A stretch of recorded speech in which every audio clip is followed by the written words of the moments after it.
Yo, Ricky Jones here. What's happening?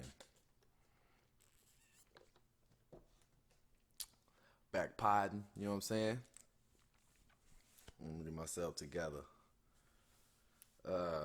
Figure going into 2020, I'm just gonna basically get on a run. So in the meantime, in between time, when I got time, this is what you're getting. You know what I'm saying? First off, big shout outs to nephew here, Christopher Hill. Last week he was one of the athletes of the week. Athletes of the week, January 16th through whatever date that week would have been, 2020. Yeah. Chris Hill, 6'3" senior guard. Hill has had another big week to maintain his hold on the area scoring lead and help the Eagles to 3 victories. Now, in all openness and full disclosure, he's currently second now. He's like point something, averaging still around 28, but I think it's a guy above him averaging about 20 something. And then the dude right below him, who happens to be a kid signed to Duke, he's right below him at like 26 point something or something or other. But Hill, who averages 27.4 points, filled the score sheets in wins over Crossroads, where he put up 30 and 12 with 5 assists and 9 steals. Northwest Academy, where he put up 33 with 3 assists and 4 more steals. And then Kip, St. Louis, where he put up 36 with 15 boards, 8 assists, and 8 more steals to go towards the stat sheets. By the way, if you're looking at that astounding number of steals, yes, that steal count would make him the area leader in steals as well at a whopping 5.6 per. He's a 4-year starter who also is among the area leaders in assists with 4.3, rebounds with 11.3, and blocks with 2.4 per contest. He got all tournament honors in Valley Park to kick off his season and was player of the year in his conference last year. By the way, he also led the St. Louis metropolitan area in scoring at 27 points a game last season as a junior as well. And he's a beast on the football court. That wouldn't happen to be a court, would it? The field. But he left the gridiron alone to focus on his passion, which is basketball. Phenomenal athlete and a phenomenal young man. Also got a 23 on his ACT and has about a 3.4 GPA. So big shout outs to nephew, you dig? Starting off. Also check out DerrickJonesNelson.com. You know what I'm saying? Partner in crime and brother of mine. Best believe he's doing his thing worldwide. Check him out, man. This dude is the content motivator and creator of what we call brainfitted.com. And yes, check his website out, man. This is more of his personal site, so you can check out what he's got going on. If you look and peruse throughout the site, you'll see that he shares a lot of his photography as well as some of his videography. We're currently working on a lot of things right now. Latest project on deck. We don't do previews. We just drop. I'm going to play this one real quick. This is a young brother. Love this young man as well. This is Sylvester McNutt. I need you to check this gentleman out. Just look up Sylvester McNutt on Amazon. He does a lot of thought-provoking work. He has 8 books right now, and I believe all of them have at one time been Amazon bestsellers. So I need you to share. Success can only be described by the individual. So that last line, I'm ready to be my best self, nobody can describe that for you. That is internal. That is also not related to your job. A lot of times here in America, we attach our personal worth and our personal view of self to our jobs. And although we can get a lot of love and value out of our jobs, and we can get some sense of identity, we should not get the totality of who we are off of a title. Would you agree with that? Titles change. Titles are fleeting. Titles, everything is in life is changing. So for today, I'm a best-selling author and a podcast host, but I also, when I was 18 years old, I worked at Burger King. Those titles don't define what's in here. Okay? check out my man. Like I said, love that young brother there, Sylvester McNutt. Glad that him and my real blood brother actually came across each other in this thing called life, and they work well. Me, slips of the fingers do happen. Mistakes are made, but that's what the magic of editing is for. Before I get into it, one more thing. Brainfitted Media, brainfitted.com. That's brainfitted media at brainfitted.com. You must check us out. Man, we are an experienced and focused media production house. Need we say more? We do the thing, we do the business, hardworking, long trained, very, very, very focused individuals here, man. So come get some work. Brainfit is the business. Brainfitted Media. Brainfitted.com. Is there anything else I want to shine a light on before I get into something? Because, by the way, I'm coming straight off the survival scrolls today. Non-scripted, off the top of the dome. Today, Jack. Don't mind me. I'm just breaking down a little of the ooh-wee. Free the tree. So, let's get into it. I was watching this video a little while ago. Title of the video is Should the Sixers Trade Joel Embiid? Now, one thing about the Philadelphia, and this is my little sports part here. I'm going to get into that for a second. Enjoy the view. Matter of fact, fake ass round earth. Nobody will see that. There we go. Let's go to Dubai. Matter of fact, there we go. Let's come back to the States, Manhattan. So, the Philadelphia 76ers have a conundrum, man. They have two of the most phenomenal and gifted athletes in the realm of basketball, as far as that's concerned, in the names of Ben Simmons and Joel Embiid. And these dudes just can't play together, man. It's just simply put. They just can't play together. You can put a humongous amount of talent right there on the field, or on the court, or on the diamond. But damn it, if these guys have different ways that they function within the flow of the game, it can't work. If Ben Simmons could shoot a half a three-pointer, then dang me, something would be able to be done with this team. But they just can't do it. So should Embiid be traded? And I want to start at this point. Shout out to this young man, Rusty Buckets. Go follow, like, subscribe, hit the bell icon if you choose. But he makes a good point starting right here. Let's get into him. The albeit brief emergence of Ben Simmons, there has been the idea of trading Joel Embiid being thrown around. Now, this is obviously a very dicey situation, and because of that, I don't really have a strong opinion on this, but there is definitely a legitimate reason to think that Embiid should be traded. So I wanted to go over the pros and cons of trading Joel Embiid. I should have started a little further into it. I like the first statement that he made. Absolutely incredibly. Oh man, intro time. I need one of those. No, I don't.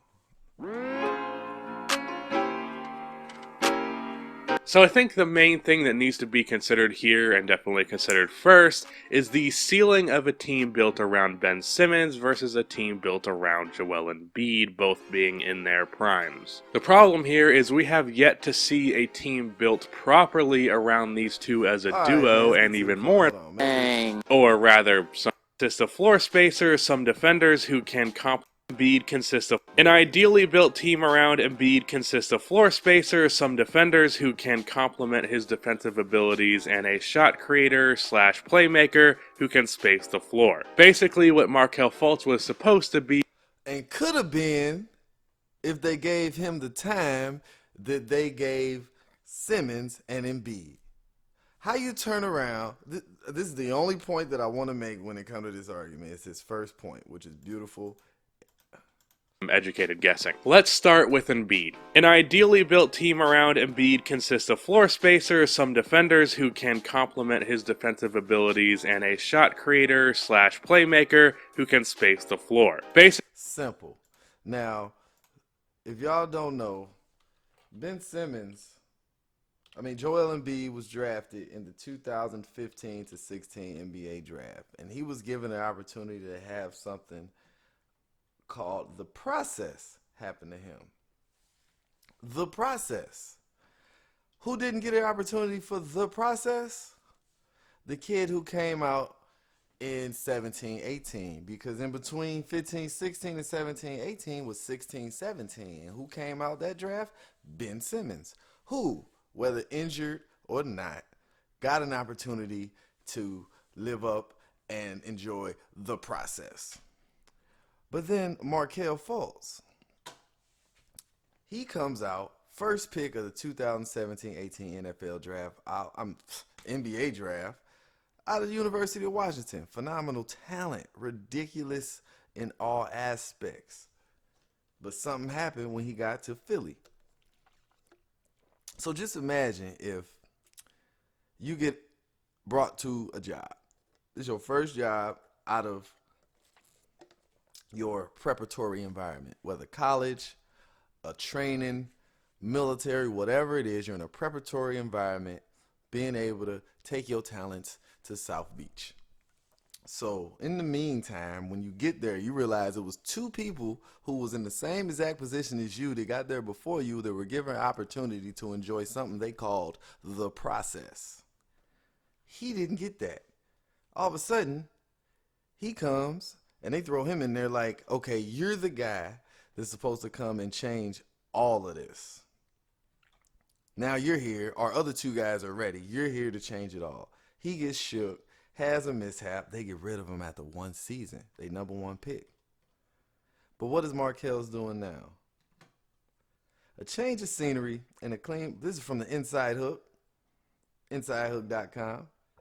After a change of scenery, 2017's top pick is one of the NBA's brightest young stars. Yes, he is. Now, I just want to go to one paragraph within this. A change of scenery and a clean bill of health, that familiar position, and that familiar potion, have Fultz looking like a franchise point guard again. Even on the bad nights for a Magic franchise that hasn't had one since Penny Hardaway, his drives are beautiful. An ambition and brawn that sometimes pays off. He's flying around on defense for better or worse. His threes aren't falling yet, but he's no longer taking them as a dare. Most importantly, after appearing only 33 times total in his 2 years as a Sixer, he played every game as a Magic this season. Every game for the Magic this season. Now, that's just a paragraph from a guy from January 16th that covers the sport a lot more than me. But this is what I like to do. I like to look at what we call them numbers. So Markelle Fultz, through a 42-minute basketball game, plays about 30 minutes. 27.6 to be exact. He's averaging 11 points, 46% from the field, 25 from three, which is horrible, 3.6 rebounds, 4.6 assists, and 1.2 steals. So if we put Markelle Fultz on the floor with Josh Richardson, Ben Simmons, Joel Embiid, and whoever the damn, they're spacing the floor now. Because now Embiid ain't got to stand there at the three-point line and exchange places with Ben Simmons every damn time down the court. Now he can spread himself out a lot more. Now Ben Simmons can just be a slasher and ain't got to be so ball dominant. And you got a decent basketball team. But instead, they have lack of floor spacing, and one of the most phenomenal looking teams on paper in the NBA will never get it done. And they had it in their hands. Anyhow, I wanted to look at something real quick. I saw a video, and the stat that this video covered was so phenomenal to me that I had to point this out and take a look at it.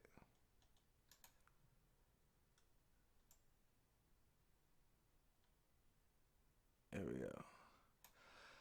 So, these guys asked the question, what if Shaq missed all 11,252 of his free throws? Because one thing we know about Shaquille O'Neal is he's a horrible free throw shooter. Shaquille O'Neal, as a professional basketball player for the duration of his career. Oh, where are we at? Oh, there we go. His free throw percentage was precisely As disgusting as they call it, they say it's horrible. They say it's really bad. But Shaq actually hit for the duration of his career 1 out of every 2 free throws. He was 52%. Now he was so dominant, averaging 23, 10, and 2.5 for his career. But at one point in his career, let me get this right, hold on. Here we go. From 93, 94 to 2002, 2003. For a duration of 9 seasons, he averaged 27.5 points a game. For a duration of 9 seasons. In those 9 seasons, he attempted an average of 10 free throws a game. And he only hit, according to the numbers, 5 of those. This video asks, what if he didn't make any his whole career? Take away all his made free throws, he still would have had 10 consecutive seasons scoring 20 points per game or more, which, in the annals of NBA history, all the guys that have done that, even with their freebies, it's not a very... Now, I just showed y'all he averaged 27 in that 9-year span. That 10-year span they talking about, add in to the year after, 2004, 2005. He still would have averaged 20 and 10. 20 points, 10 rebounds, and could have made no free throws. He could have missed every single time you hacked the Shaq to him. He could have missed every time and still averaged 20 and 10. These are the people in the history of basketball that have done that. 20 points per game for 10 consecutive seasons. Shaq was averaging 20 and 10. 1, 2, 3, 4, 5, 6, 7, 8, 9, 10, 11, 12, 13, 14, 15, 16, 17, 18, 19, 20 dudes ever. And yeah, all your famous names are on there. You got your Melo, your Kareem, your LeBron, your KD, your Pat Ewing, your Dirk, your MJ, your Kobe. It's them dudes. But Shaq could have did what these dudes did and missed every free throw he ever shot. inclusive club. You can see all the guys that did it right here. It's not a lot of guys. Zoom in on his 99-2000 season, the year of his first championship in LA. 18 different times that season.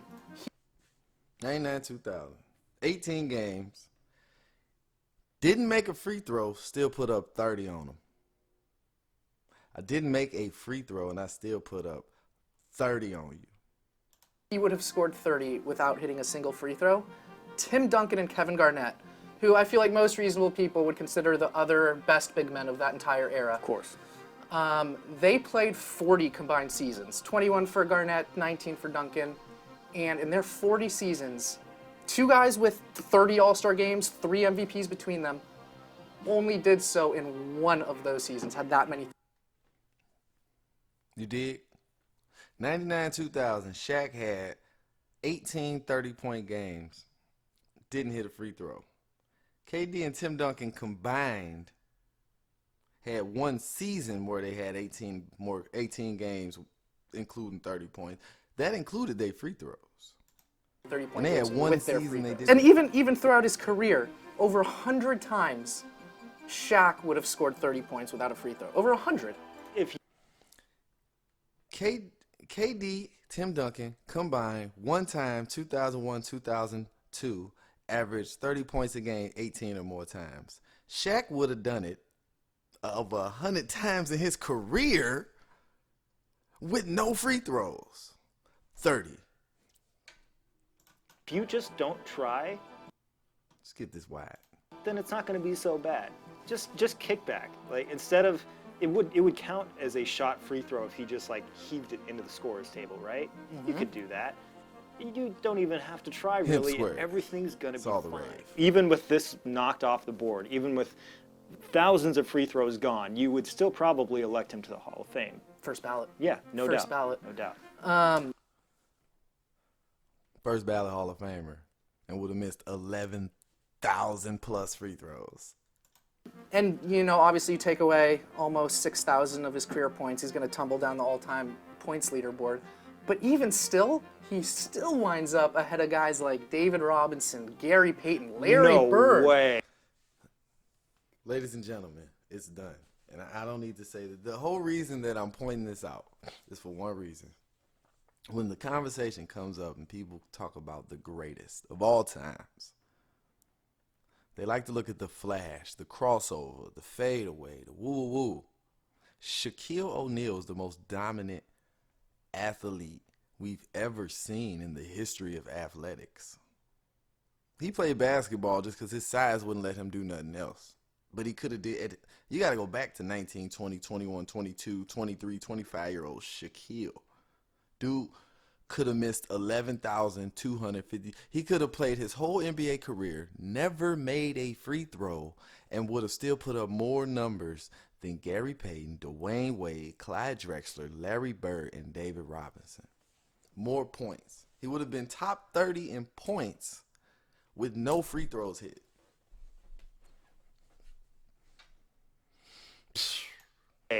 Take away all his free throws. I mean, he's above Bird, Peyton, Robinson. Like, Oh my God. I don't know what more you can say. He goes 0 for 11,252 in his career. He just slightly beats out the record for, most free throw attempts in a career without a make, which was Ralph Wells with 7. So we got a new record holder there. If you were a Ralph and you played in the NBA, you retired in 1977, and you went into real estate and you lost everything. Wiggum just missed out. It's ridiculous. So I've got some numbers for you to sort of tack on to yours. This research was not quite as in-depth, but it's research Last nonetheless thing. Last about little Shaq thing. and his three-point ability. You thought that his is free throw funny. percentage was bad, but his three-point This is percentage funny. also very bad. For example's sake, let's Numbers. take Steph Curry, one of the most prolific three-point shooters in the history of the NBA. He, on average in his career, attempts a three about every 4.5 minutes he's on the court, right? Shaq, meanwhile, attempts a three-pointer once every 32 hours, approximately. He has spent a total of 29 days of his life on an NBA court while the game was in action. That's a lot of time. 41,918 minutes. He's attempted 22 three-pointers. There is the one 22. three-pointer that he made one. in his entire career. One. And look at the quality of this footage. One. It's like watching footage of Bigfoot. That You is can't just even see it. beautiful. Oh. Look at that form. Oh, he hit off back. You know what that says to me, John? What? He ain't called glass. Without hitting any free throws or any three-pointers, Shaquille O'Neal is a top 30 scorer in the history of the NBA, scoring more points than Clyde Drexler, Gary Payton, Dwayne Wade, Larry Bird, and David Robinson. He's the most dominant basketball player of all time. And if I'm starting my team, give me Shaq. Give me 22-year-old Shaquille O'Neal ripping down backboards, running the fast break, no-look passing, yam, 27 and 10 with 2 steals and 5 blocks. Yam. He almost beat Jordan single-handedly. I mean, can't nobody beat Jordan single-handedly. He almost did it. Shaquille O'Neal, y'all. Greatest of all time. I don't care what you had to say about it. But yeah, we're going to cut this one short. I'm going to come back, more potting for you. It's Ricky Jones. Yep.